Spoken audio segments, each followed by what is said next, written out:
Hello மக்களே. So நம்ம இப்போ பார்க்க போகிறது எனக்கு பிடிச்ச சில பிரெட் ரெசிபி. ஸோ வீடியோக்குள்ளே போகலாமா?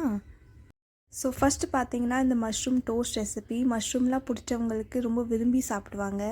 ஸோ இந்த ரெசிபிக்கு பார்த்தீங்கன்னா நான் ஒரு பேக்கெட் மஷ்ரூம் எடுத்திருக்கேன். பொடிசாக நறுக்குன ஒரு கேப்சிகம், 2 வெங்காயம், அப்புறம் நிறைய பூண்டு, லைக் 7-8 பூண்டு அரிசி எடுத்தேன். அதையும் பொடிசாக நறுக்கிக்கிட்டேன்.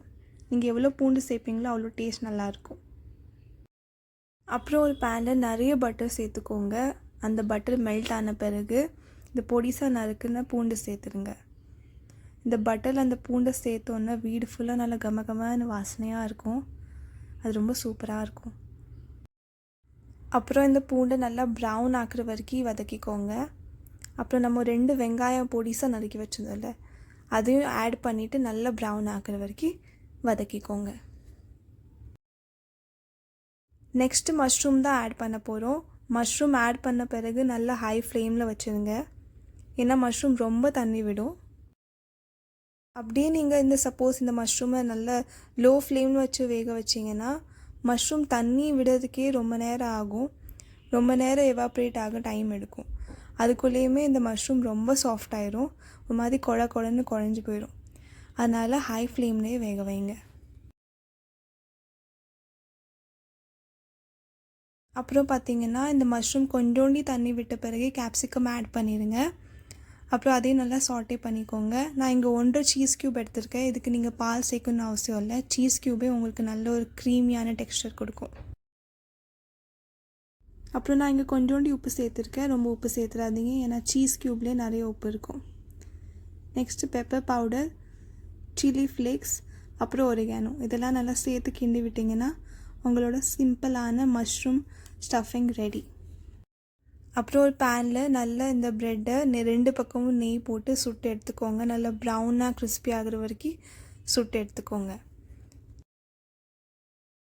ஸோ அவ்வளோதான், நம்மளோட ப்ரெட் ரெடி, அப்புறம் ஸ்டஃபிங் ரெடி. இதை நீங்கள் சாண்ட்விச் மாதிரி கூட பண்ணி சாப்பிட்லாம். இல்லை நான் இந்த மாதிரி அசம்பிள் பண்ணியிருக்கேன், அது மாதிரி கூட சாப்பிட்லாம். ஸோ நெக்ஸ்ட்டு பார்த்தீங்கன்னா சீஸியான கார்லிக் ப்ரெட் ரெசிபி பார்க்க போகிறோம். அதுக்கு ஒரு பேனில் இந்த எண்ணெய் ஊற்றிட்டு கார்லிக்கை நல்லா சாட்டே பண்ணி எடுத்துக்கோங்க. நீங்கள் அப்படியே பச்சையானாலும் சேர்த்துக்கலாம். பட் பச்சையாக சேர்க்கும் போது நிறைய பேருக்கு அசிடிட்டி ப்ராப்ளம்ஸ் வரும். ஸோ நீங்கள் இந்த மாதிரி நல்லா கிறிஸ்பியாக ப்ரௌனாக சாட்டே பண்ணி எடுத்துக்கோங்க. அப்புறம் நான் இங்கே 2 பூண்டு எக்ஸ்ட்ரா ஆட் பண்ணியிருக்கேன். ஏன்னா சாட்டே பண்ணும்போது பூண்டோட கொஞ்சம் ஃப்ளேவர் கம்மியாகும். இது கொஞ்சம் இன்னும் நிறைய ஃப்ளேவர் கொடுக்கும், அதுக்காக. அப்புறம் ஒரு உரலில் நல்லா இதை குட்டுன்னு ஸ்மாஷ் பண்ணி எடுத்துக்கோங்க. நெக்ஸ்ட்டு பட்டரில் இந்த உருண்டை பூண்டை சேர்த்துக்கோங்க. நான் இங்கே பொடிசாக நறுக்குன கொத்தமல்லி இலை, அப்புறம் ஒரு மிளகா சேர்த்துருக்கேன். அப்புறம் ஒரிகானோ, சில்லி ஃப்ளேக்ஸ் இதையும் சேர்த்துக்கோங்க. அப்புறம் நம்மளோட ஒரு சிம்பிளான கார்லிக் பட்டர் ரெடி. அப்புறம் ஒரு ப்ரெட் ஸ்லைஸ் எடுத்துக்கோங்க. அதில் இந்த பட்டர் நல்லா குளிர தடவிட்டு சீஸ் ஆட் பண்ணுங்கள். நான் இங்கே 2 வகையான சீஸ் ஆட் பண்ணியிருக்கேன். ஒரு மொசரெல்லா சீஸ், அப்புறம் ப்ராசஸ் சீஸ் ஆட் பண்ணியிருக்கேன். நீங்கள் ஒரு வகையான சீஸ் கூட ஆட் பண்ணிக்கலாம். அப்புறம் நான் இங்கே எக்ஸ்ட்ரா சில்லி ஃப்ளேக்ஸும் ஒரிகானோவும் ஆட் பண்ணியிருக்கேன். ஒரு பேனில் நல்லா நெய் தடவிட்டு இந்த ப்ரெட் ஸ்லைசஸை வச்சுருங்க. நல்லா மூடி குக் பண்ணுங்கள். லோ ஃப்ளேமில் குக் பண்ணுங்கள். இந்த மாதிரி இடையில செக்கும் பண்ணிக்கோங்க, ஏன்னா கீழே கருகிடக்கூடாது.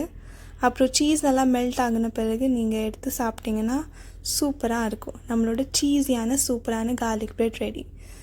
இந்த ரெசிபீஸ்லாம் எப்படி இருக்குதுன்னு ட்ரை பண்ணி சொல்லுங்கள். அப்புறம் இந்த மாதிரி இன்னும் ரெசிபீஸ் வேணும்னா லைக், ஷேர், சப்ஸ்கிரைப் பண்ணிக்கோங்க. டில் தென், பை.